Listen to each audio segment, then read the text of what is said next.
Salam dostlar. Deməli, obyektin qabağındayım.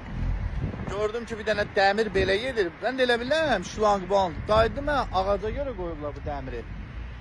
Ağaca görə qoyublar. Deyən göstərim, tam baxın. Mən də elə bilirəm, şlanqband deyil, amma belə şlanqband olar. Əyri zat. Səndim ağaca görə. Deməli, ağac aşır, aşmaq üzrədir. Öncə bot-botdur.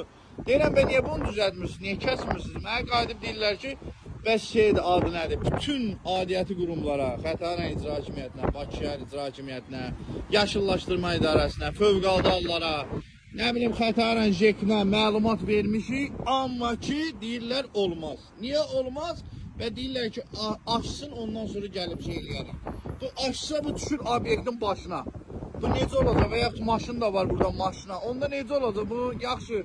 Et cəhənnəm, o keçsin, maşın cəhənnəm. Bir dənə adam belə keçsin, onda başına düşəndə, onda hansı qurum cavab verəcək?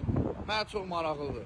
Çox xahiş edirəm, zəhmət olmasa, bununla bağlı bir tədbir görün. Ünvan da haradır? Ünvan da Xətai rayonu, Pitstopun düz böyrü, Nirvana Lüksün düz böyrü. Bax, 990'da avtosalon.